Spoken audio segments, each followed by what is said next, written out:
స్వామి దారపు కంకణాన్ని తెంపి పారవేస్తాది. అదే రోజు రాత్రి ఇంట్లో దొంగలు పడి ద్రవ్యమంతా కూడా దోచుకుపోతారు.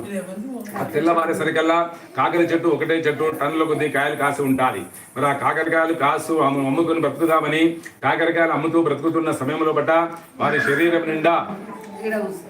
నిండా చీమునెత్తురు గడ్డలు కారుతూ ఉన్నవి. అయ్యా వీళ్ళ దగ్గర ఎవరు కాకరకాయలు కొనకూడదు అని చెప్పేసి ఊరు నుంచి ఎల్లగొట్టేస్తారు.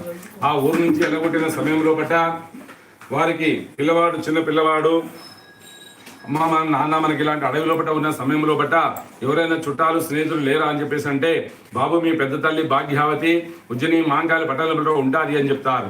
అమ్మ నేను వెళ్ళి కొంత ధనం అడుక్కొని వస్తానని చెప్పేసి ఆ పిల్లవాడు అనేక నదులు కొండలు గుట్టలు దాటుకుంటూ ఆ గౌతమ మహర్షి అడవి ద్వారా ఉజ్జని మాంకాలి పట్టణానికి వస్తారు.